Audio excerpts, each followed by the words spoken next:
ஒரு டீ போடுங்கண்ணே. என்ன சொல்றா, இன்னைக்கு கடலுக்கு போகலையா நீ?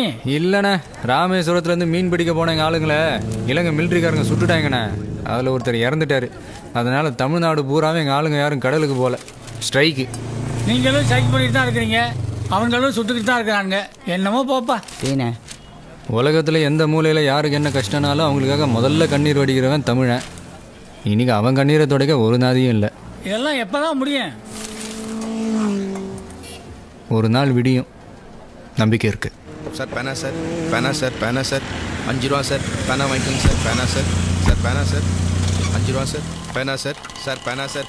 எக்ஸ்கியூஸ் மீ, ரீசார்ஜ் பண்ணோம். பேனா வாங்கிக்கோங்க சார். சார் பேனா சார், பேனா சார், பேனா 5 ரூபா சார். பேனா பேனா சார், பேனா வாங்கிக்கோங்க சார். பேனா 5 ரூபா வாங்கிக்கோங்க சார். பேனா சார், சார் பேனா சார், 5 ரூபா சார். பேனா சார் வாங்கிக்கோங்க சார். லட்சுமி, லட்சுமி, என்னாச்சு லட்சுமி? என்னால் நடக்க முடியலங்க. எந்திரிமா. என்னால் முடியலங்க, பசி மயக்கமாக இருக்கு. அண்ணா 2 டீண்ணே. சாப்பிட்டு 2 நாள் ஆகுதுல்லங்க. நான் என்னம்மா பண்ணுறது? 2 நாளாக ஒரு பேனா கூட விற்கல, கையிலையும் 10 காசு இல்லை. ஒரு பேனா விற்றாலாவது உனக்கு ஒரு டீயாவது வாங்கி தருவேன். சார் பேனா வாங்கிக்கோங்க சார். பேனா பேனா சார், பேனா சார், சார் பேனா வாங்கிக்கோங்க சார். டீ வேணாம். 5 ரூபா சார். பேனா சார், சார் பேனா சார், பேனா சார், சார் பேனா. அண்ணே, பேனா என்னென்ன விலை? சார் ஒன்று 5 ரூபாங்க சார். ஒரு 20 பேனா கொடுங்கண்ணே. என்னங்க என்னங்க? கொஞ்சம் இருமா சார். இந்தாங்க சார். இந்தாங்க 100 ரூபா. நீங்கள் நல்லா இருக்கணும் சார். ரொம்ப தேங்க்ஸ் சார். தேங்க்ஸ் எல்லாம் சொல்லாதீங்க, நான் உங்கள் தம்பி மாதிரி. வரட்டுமா? சார் சார் ஒரு நிமிஷம் சார். இங்கே பக்கத்தில் ஹோட்டல் ஏதாவது இருக்குதாங்க சார்? ஹோட்டலு ஏதோ எழுத்த மாதிரி இருக்கு, வாங்க கூட்டிகிட்டு போகிறேன்.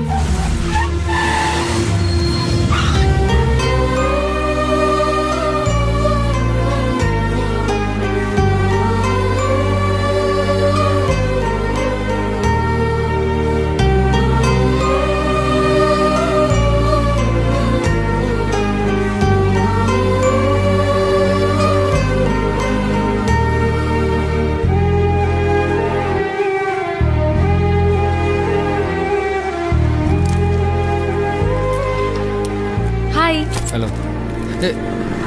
ஹலோ, நீங்கள் எங்க? ரமேஷ் எப்படி இருக்காரு?